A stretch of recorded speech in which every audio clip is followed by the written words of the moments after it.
स्वस्ति पंथ मनुचरे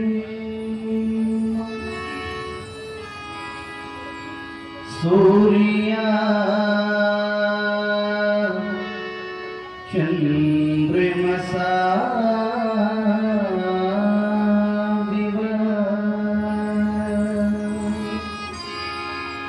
पुनर्दता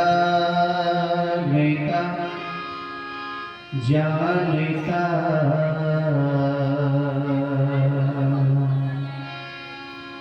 संग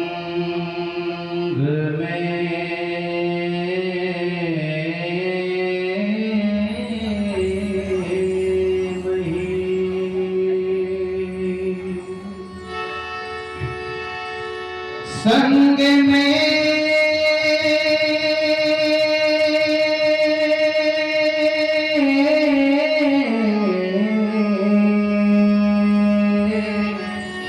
संग में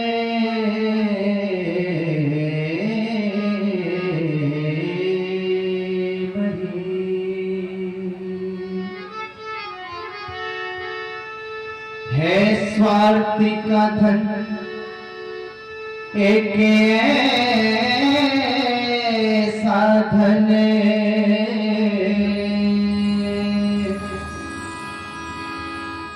जो निर्धन से छीना होता है त्याग के हर एक मौसम में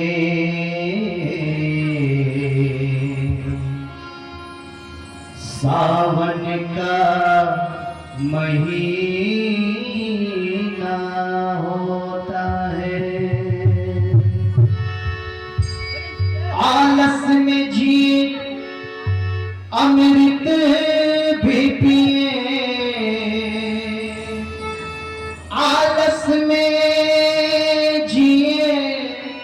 अमृत भी पिए आलस में जिए अमृत भी पिए वो तो जहर का पीना होता है मेहनत का पसीना जहां गिरे पत्थर भी नकीना होता है कंकड़ भी नकीना होता है।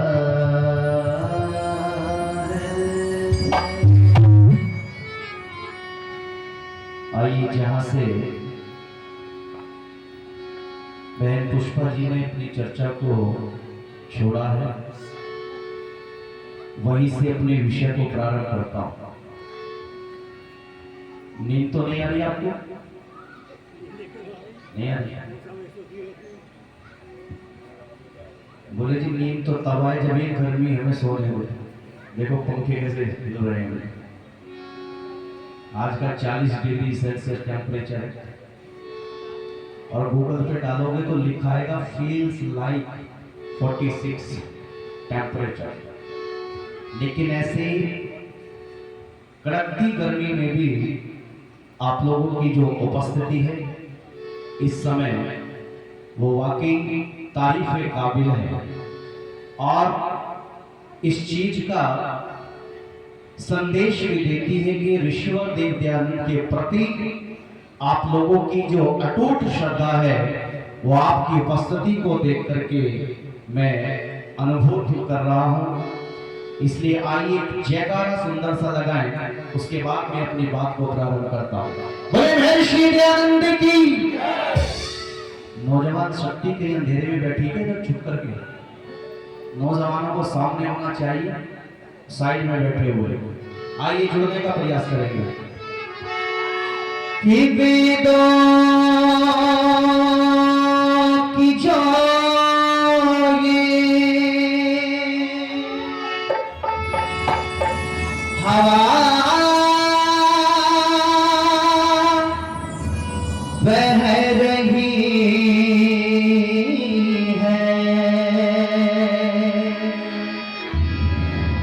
हर एक जुबा बस अब यही कह रही है, क्या है एहसान तेरे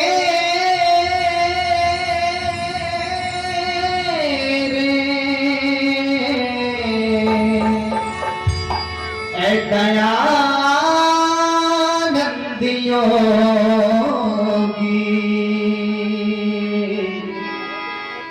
तेरी ही कृपा से ये नदी बह रही है।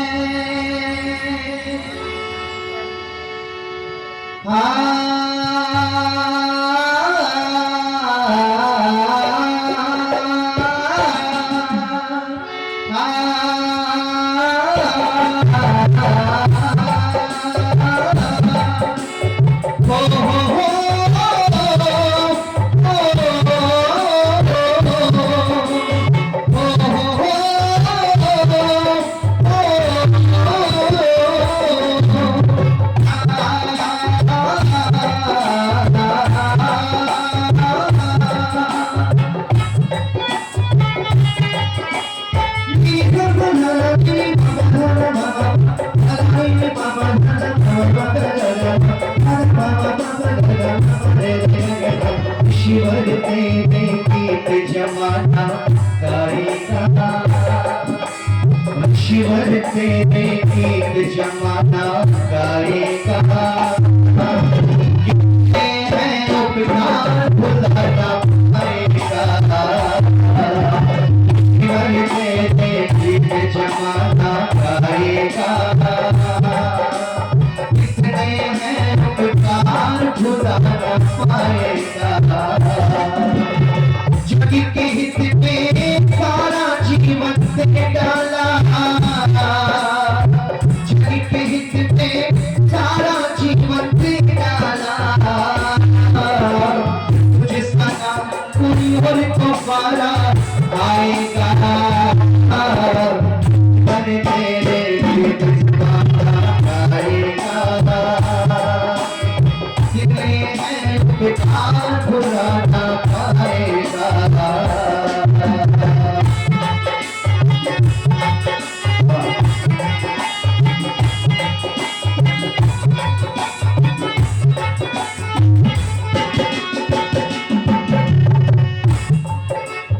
शिवरात्रि की रात अंधेरी छोड़ दिया घर को, अरे शिवरात्रि की रात अंधेरी छोड़ दिया घर को। इसको शिव कहते हैं जानो काशीश्वर को। माँ पिता बंधु सखा की याद न आई, अरे माँ पिता बंधु सखा की याद न आई। सारे ठोकर जो विपदा राह में आई, माँ पिता बंधु सखा की याद न आई। सारे ठोकर जो विपदा राह में आई। ऐसा ऐसा कोई त्याग नहीं कर पाएगा, ऐसा कोई त्याग नहीं कर पाएगा। कितने हैं उपकार भुलाना पाएगा। जग के हित में सारा जीवन दे डाला, जग के हित में सारा जीवन दे डाला। तुझे सारा कोई और को पारा आएगा, पर तेरे गीत जमाना गाएगा। कितने हैं उपकार भुलाना पाएगा।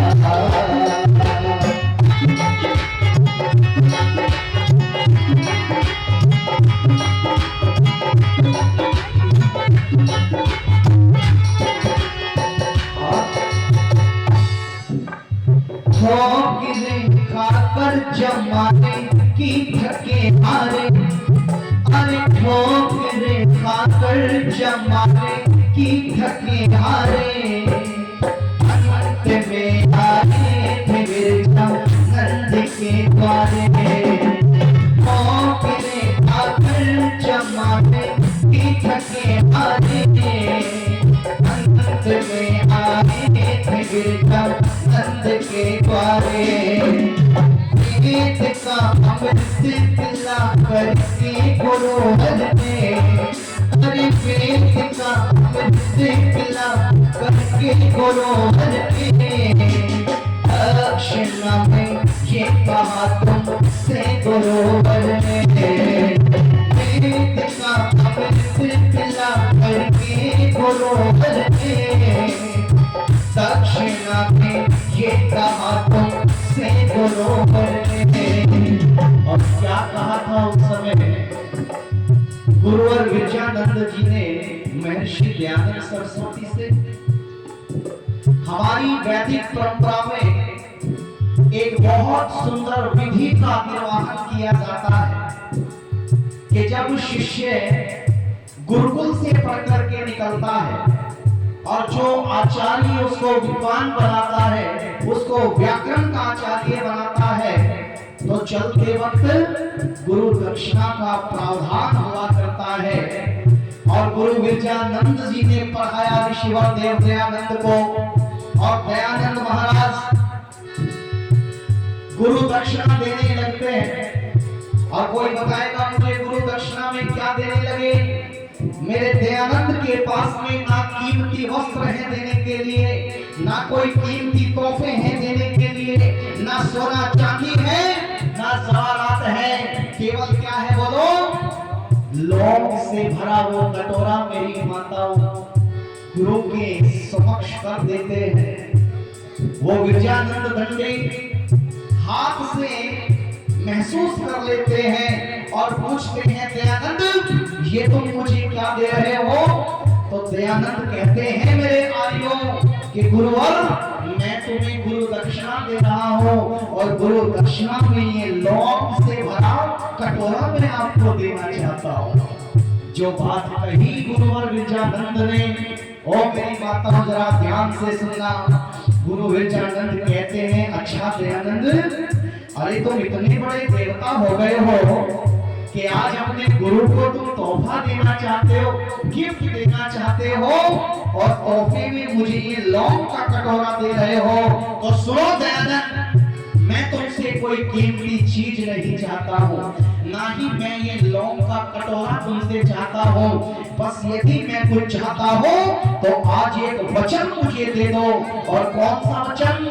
दयानंद कहते हैं अरे गुरुवर कहो तो सही। अरे यदि मुझे अपने प्राणों को देकर के भी उस वचन को पूरा करना पड़ा तो मैं लेश मात्र भी देर नहीं करूंगा। अरे शिष्य हो तो ऐसा हो। और तब मेरी माताओं बहनों विरजानंद दंडी जी ने कहा था दयानंद मैंने जो तुम्हें शिक्षा दी है, मैंने जो तुम्हें संस्कार दिए हैं, मैंने जो तुम्हें विद्या दी है, उस विद्या को वहां फैला देना जहां अंधकार फैला हुआ है, जहां पाखंड फैला हुआ है, जहां कुरीतियां फैली हुई हैं। बस यही मेरी सच्चे अर्थों में गुरु दक्षिणा होगी। प्यारे सज्जनों, इसीलिए तो लेखक ने लिखा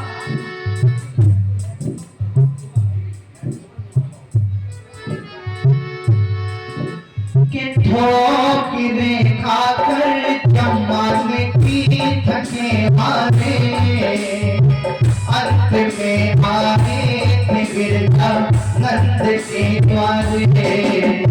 वेद का अमृत पिला करके गुरुवर ने, वेद का अमृत पिला करके गुरुवर ने, दक्षिणा में ये कहा तुमसे गुरुवर ने। देश की सेवा में ये बन जाएगा। ओ दयानंद, देश की सेवा में ये बन जाएगा।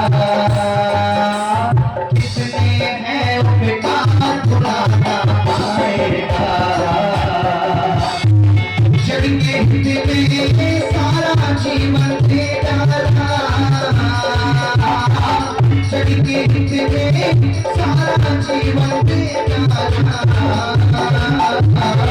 तुझ सा कोई और तो पारा आएगा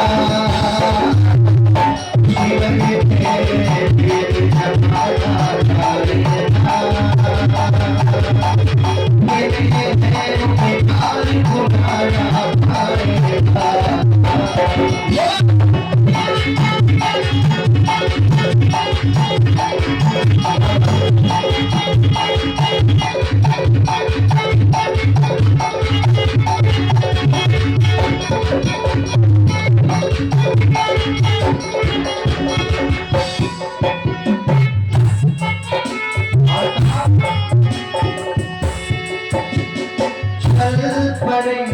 लेकर बता में हाथ में अरे चल पड़े लेकर बता में हाथ में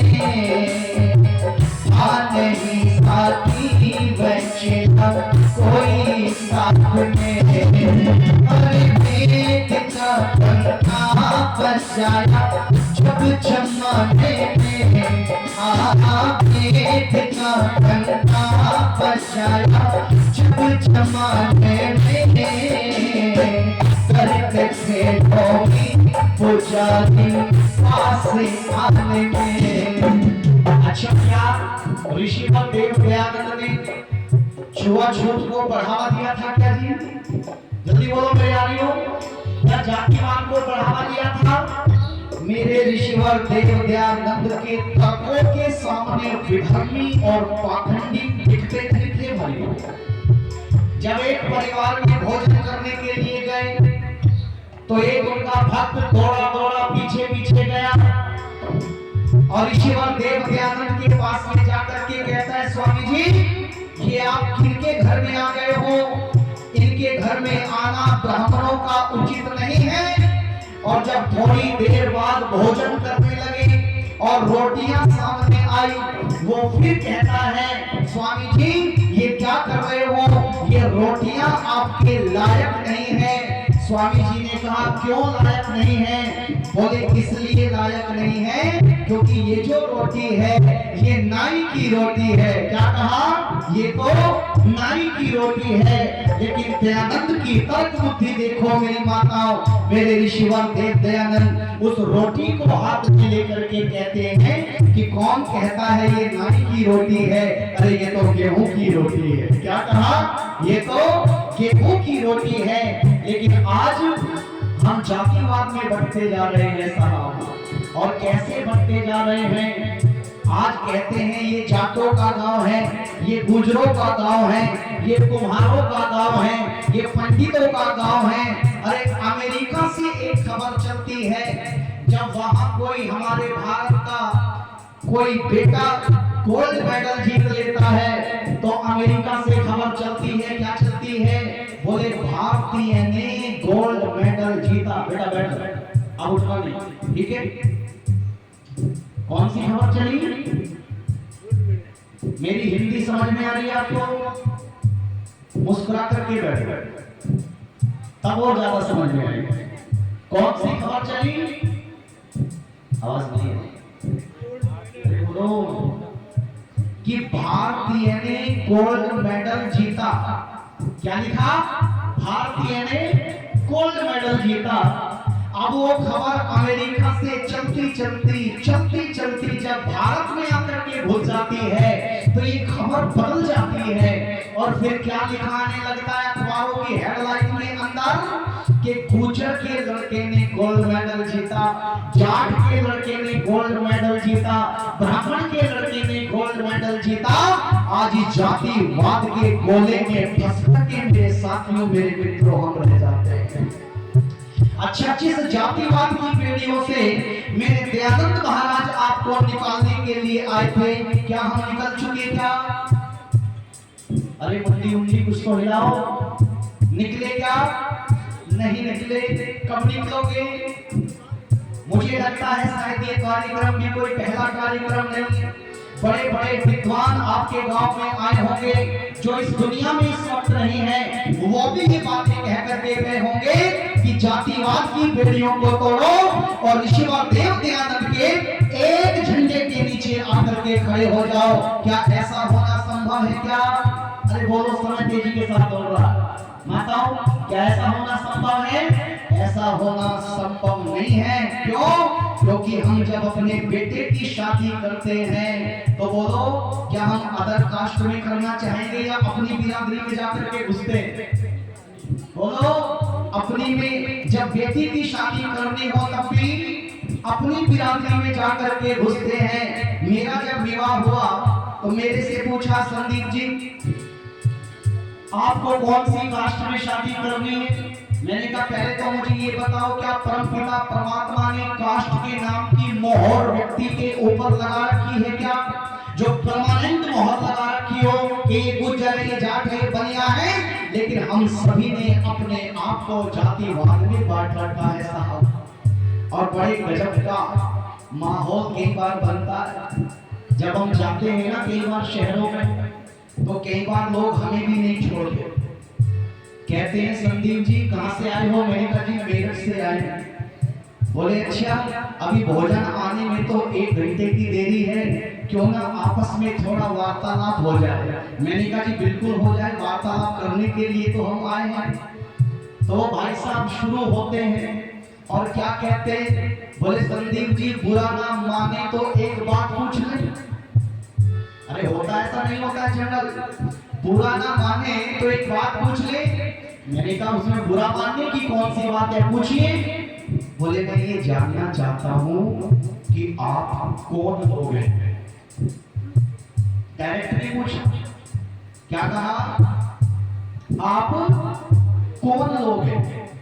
मैंने कहा भैया गले में जनेऊ कुर्ता पजामा पहन करके और सीखा रखी हुई है, क्या आपको नहीं पता कि हम कौन लोग हैं? अरे भाई आपकी आर्य समाज में आए हैं तो आर्य समाज के भजनोपदेशक हैं, और कौन लोग हैं का क्या मतलब? अच्छा, वो जो पूछना चाह रहे हैं उनके प्रश्न का उत्तर भी मिल गया क्या हमको? जल्दी बोलो। अभी नहीं मिला। वो कहते हैं संदीप जी आप मेरी बात नहीं समझे, मैं तो ये जानना चाहता हूं कि आप किन में आते हैं। प्रश्न बदल दिया, क्या पूछा कि आप किन में आते हैं? मैंने कहा भाई साहब पैसे हो तो फॉर्च्यूनर में आते हैं, नहीं तो बस में भी चले आते हैं। अच्छा, कुछ गलत कह दिया क्या? लेकिन अभी भी उस व्यक्ति को उत्तर नहीं मिला।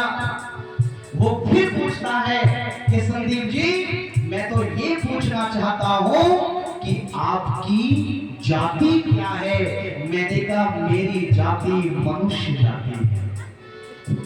आचार्य कृपलानी ट्रेन में बैठकर के सफर कर रहे थे और आपने देखा होगा जब 1500 किलोमीटर का सफर हम ट्रेन में करते हैं और सामने 2-4 व्यक्ति बैठे होते हैं, अच्छा बताओ परिचय का माहौल बनता है नहीं बनता है? बनता है ना। और बिना तो यही पूछ लेंगे भाई साहब आप कहाँ जा रहे हो, कहां तक जाओगे? और जब इतना पूछते हैं तो फिर आगे नाम भी पूछ लेते हैं। सामने बैठे हुए व्यक्ति ने आचार्य कृपलानी जी से उनका नाम पूछा, आचार्य जी ने नाम बता दिया और नाम बताने के बाद में अगला प्रश्न आया कि आचार्य जी ये बताओ आपकी जाति क्या है? इस बात को सुनकर के मेरी माता और धर्म प्रेमी भाइयों बहनों, आचार्य कृपलानी जी थोड़े से मुस्कुराए और उसके बाद में गंभीर होकर के जवाब देते हैं कि भाइयों अब तुम मेरे से मेरी जाति क्या पूछते हो?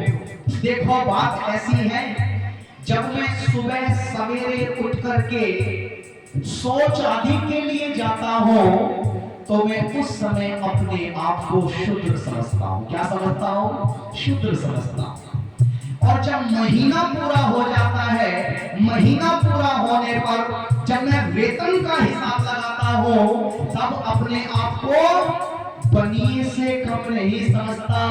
और जब बच्चों को पढ़ाने के लिए बैठता हूँ या विद्यालय में बच्चों को पढ़ाने के लिए जाता हूँ तब मैं अपने आप को ब्राह्मण से कम बोलो नहीं समझता। और जब से गांधी जी के साथ में अन्याय के खिलाफ लड़ने का संकल्प मैंने लिया है, तब से मैं अपने आप को क्षत्रिय मानने लगा हूँ और यही मेरी बोलो जाति है। तुम्हें सीखना चाहिए आचार्य कृपलानी जी से मेरे साथियों। लेकिन आज ऋषिवेद देवदयानंद जहां से हमें बचाने के लिए आए थे, हम वहीं गिरते जा रहे हैं, वहीं ढलते जा रहे हैं। आइए अंतिम लाइन आनंद लीजिएगा।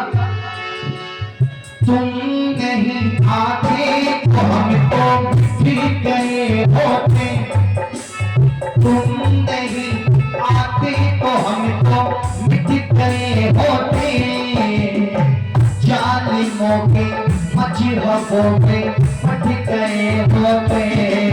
ओ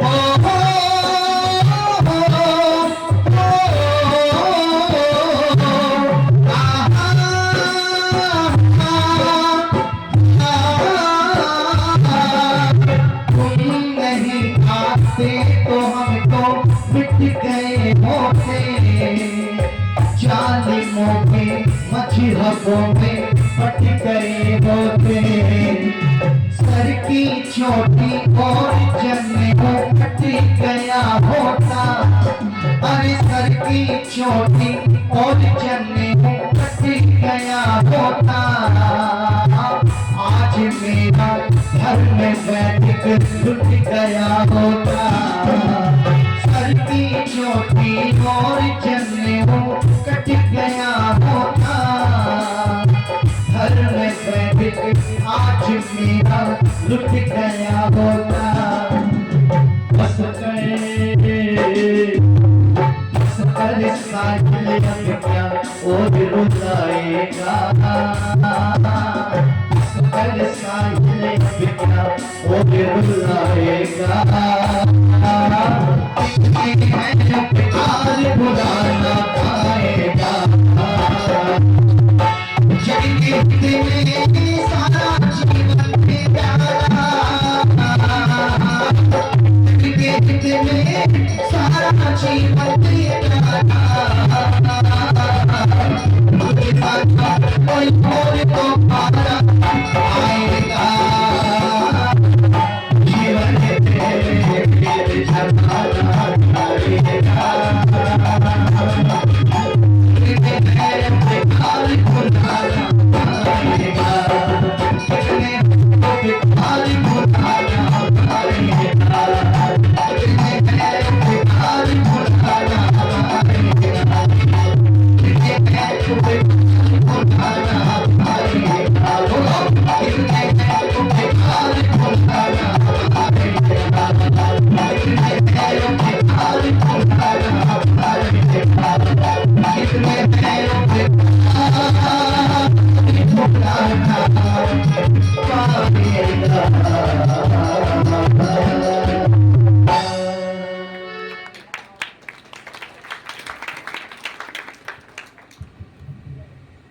मंच पर उपस्थित सभी विद्वत मंडल,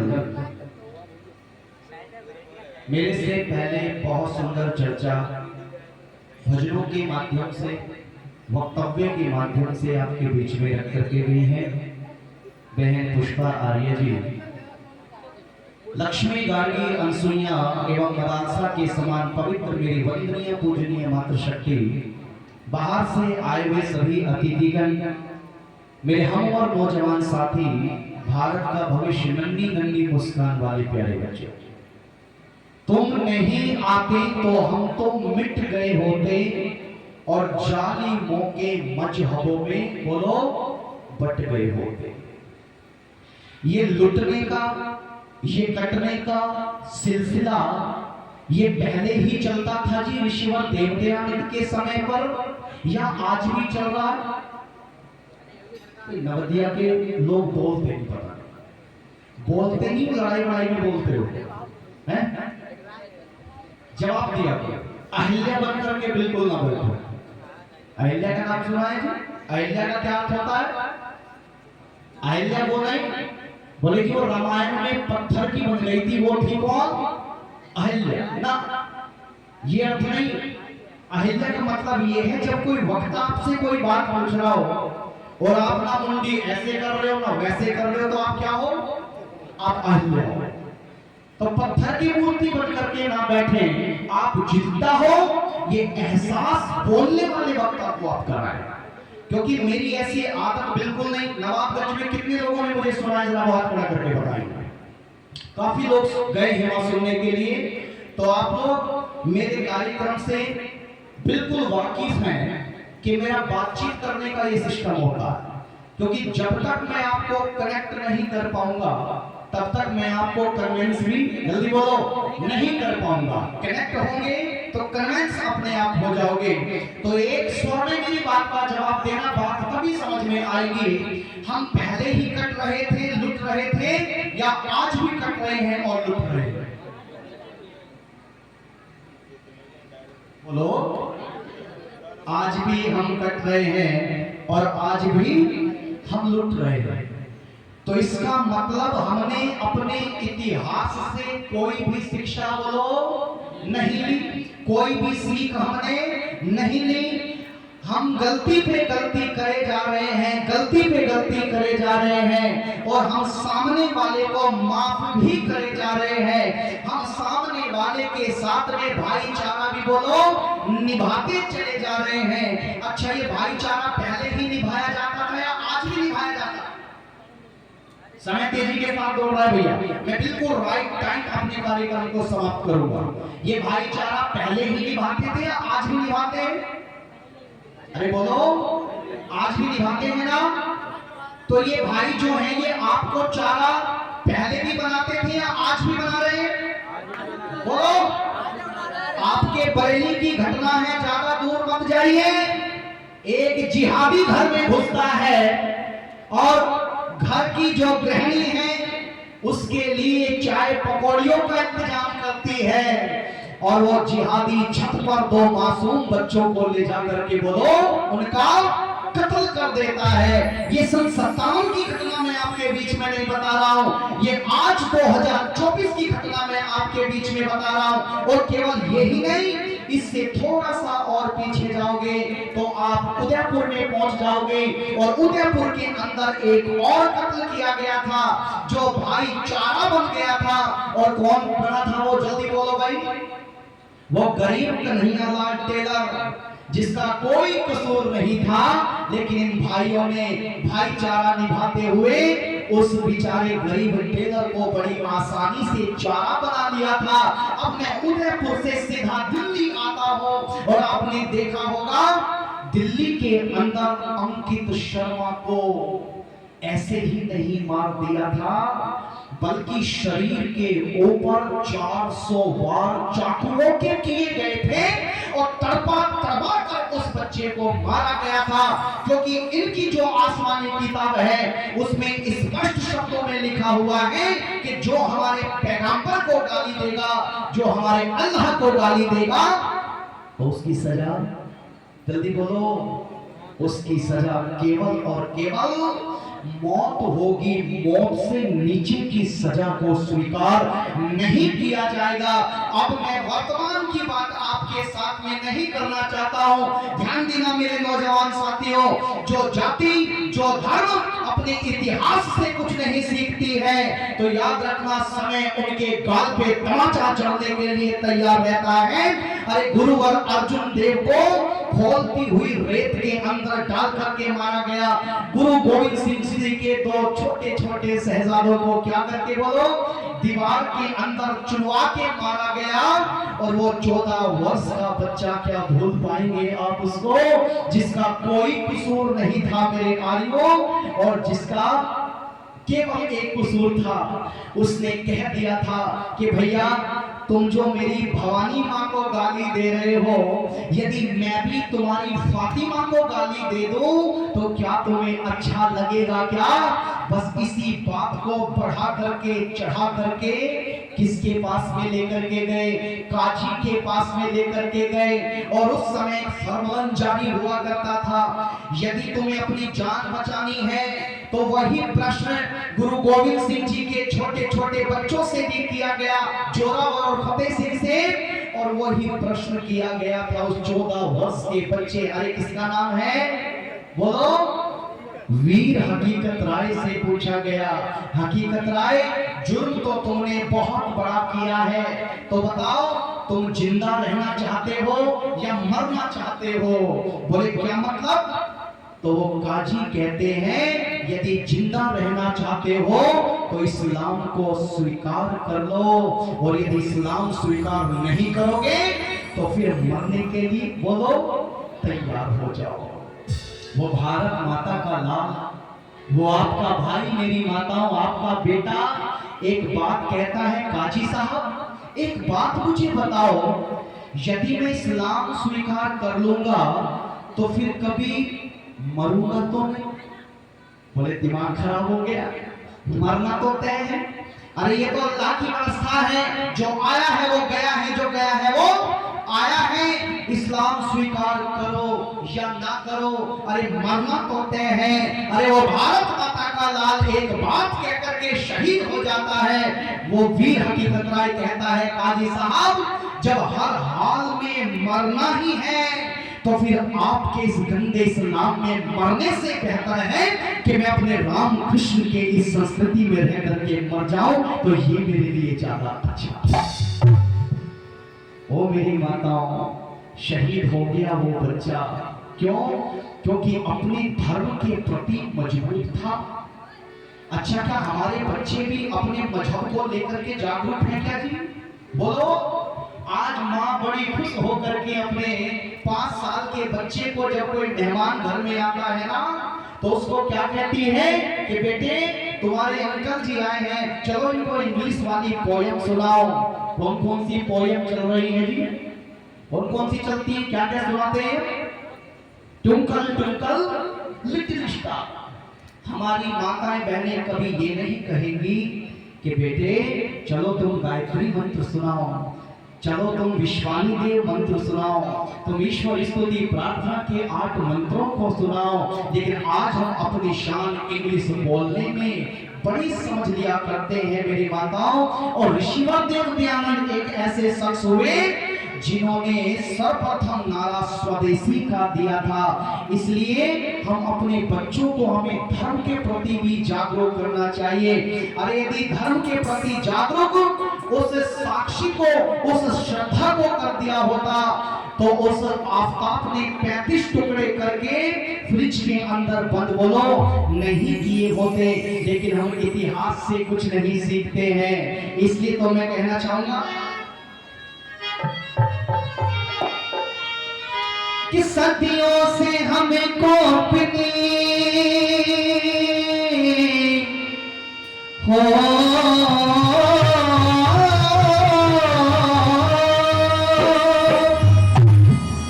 सदियों से हमको अपनी अरे भूलों ने मार डाला, कांटों से बच गए ओ फूलों ने मार डाला, कांटों से बच गए ओ फूलों ने मार डाला। सदियों से हमको अपनी, सदियों से हमको अपनी अरे फूलों ने मार डाला, कांटों से बच गए ओ फूलों ने मार डाला, कांटों से बच गए ओ फूलों ने मार डाला।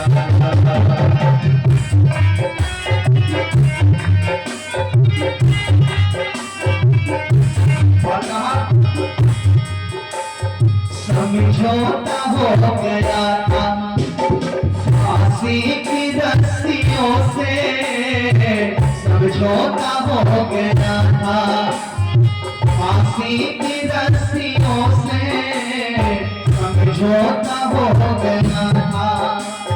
सावन में दुल्हनों को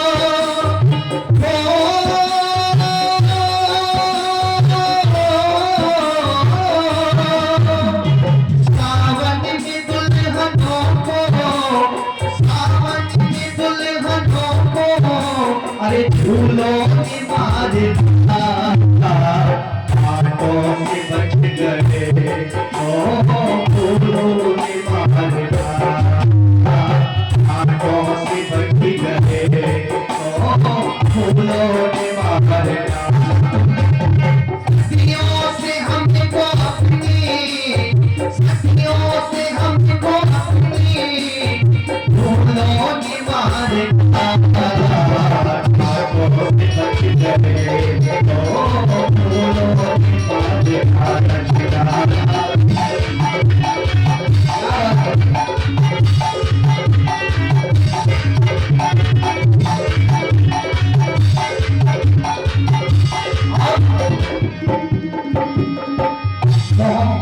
गोरी को पृथ्वी राज चौहान ने कितनी बार माफ किया था?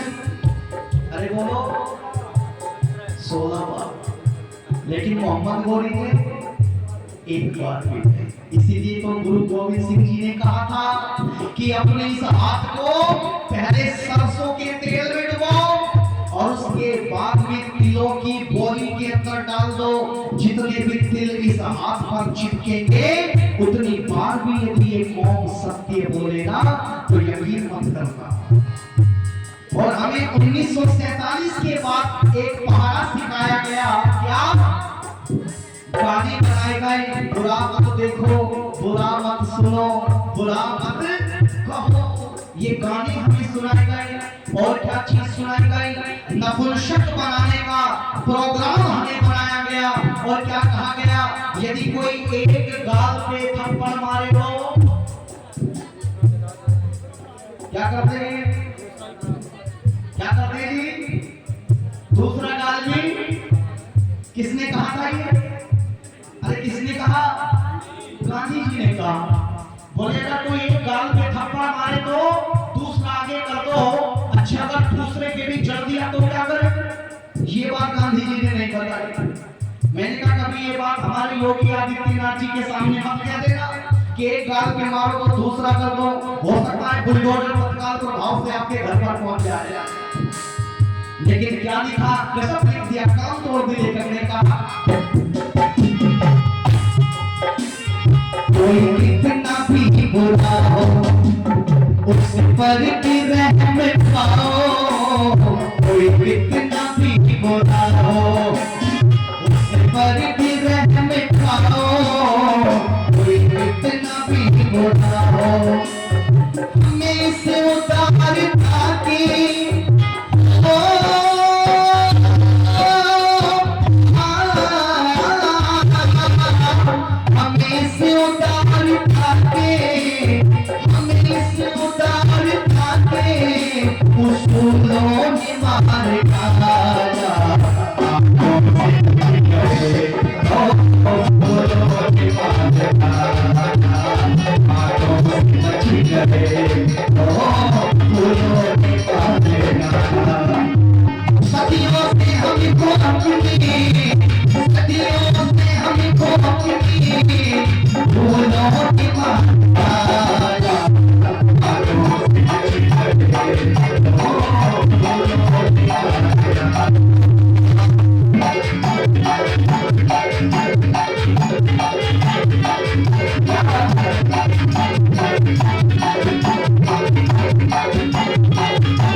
गैरों को अपने समझा, गैरों को अपना समझा, अपनों के गहरेपन में अपनों को गहर समझा। गैरों के अपने पन में अपनों को गहर समझा। ये जो परिवार की लड़ाई में ये जो तीसरा व्यक्ति दहलीज के बाहर खड़ा होता है ना जी, जो कहता है तू लड़ मैं तेरे साथ खड़ा हूं। क्या कहता है?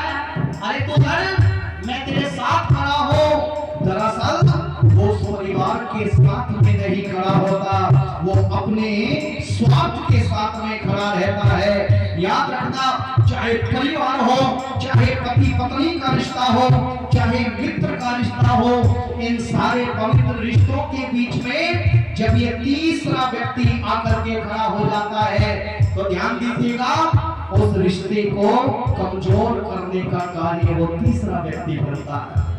और हम क्या समझ लेते हैं? हम उस व्यक्ति के थोड़े से स्वार्थ को, थोड़े से लालच के कारण, थोड़े से प्यार के कारण हम अपने लोगों पर उंगलियां उठाना शुरू, अरे जल्दी बोलो, कर दिया करते हैं। इसलिए लेखक ने कहा अपनों को गैर समझा, गैरों के अपने पन में अपनों को गैर समझा। गैरों के अपने पन में अपनों को गैर समझा। झोंक दीजो, आंखों में झोंक दीजो, अरे फूलों की मार डाला, हाथों से बच गए, ओ फूलों की मार डाला, हाथों से बच गए, ओ फूलों की मार डाला, सदियों से अभी तो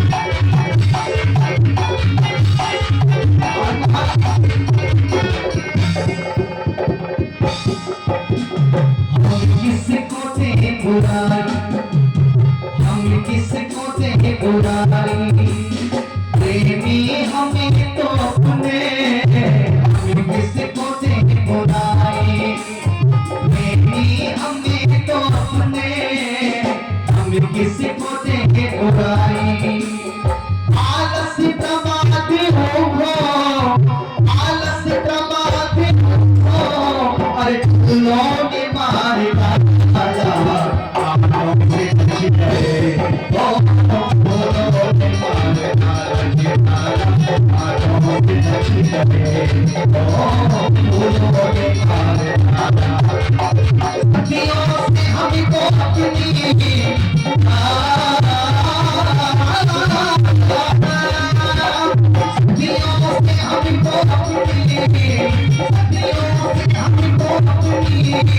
अरे फूलों की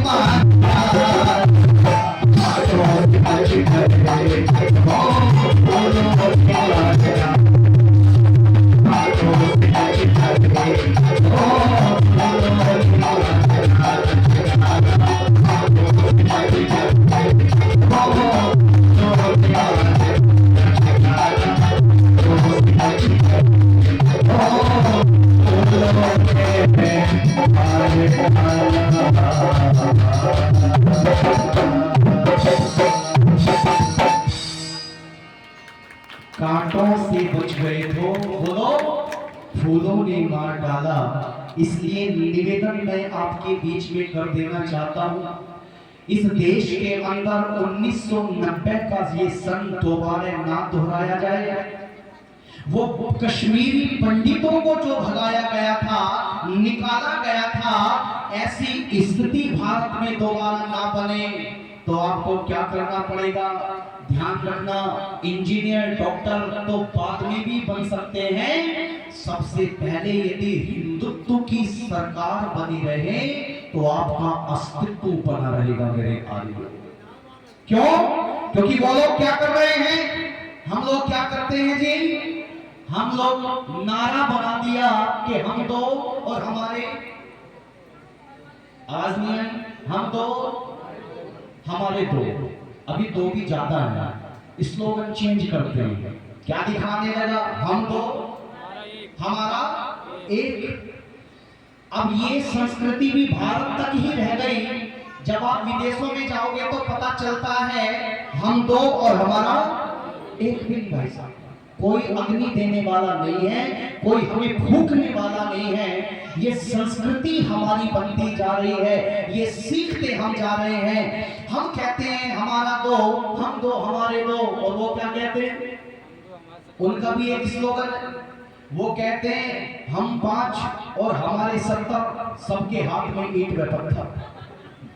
उनको IAS PCS बनने से कोई मतलब नहीं, डॉक्टर बनने से कोई मतलब नहीं, वो गोला बेच लेंगे, केला बेच लेंगे, पंचर लगा लेंगे, टायर को फूंक लेंगे, कुछ भी कर लेंगे, लेकिन उन्हें हर हालत में अपनी तादाद बढ़ानी है।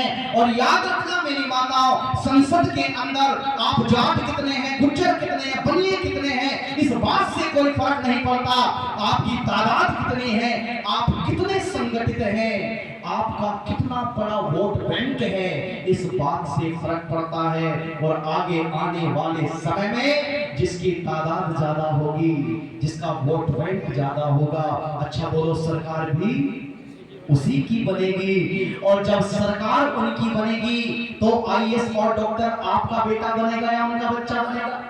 अरे बोलो मेरे यारियों, अरे उनका बच्चा बनेगा।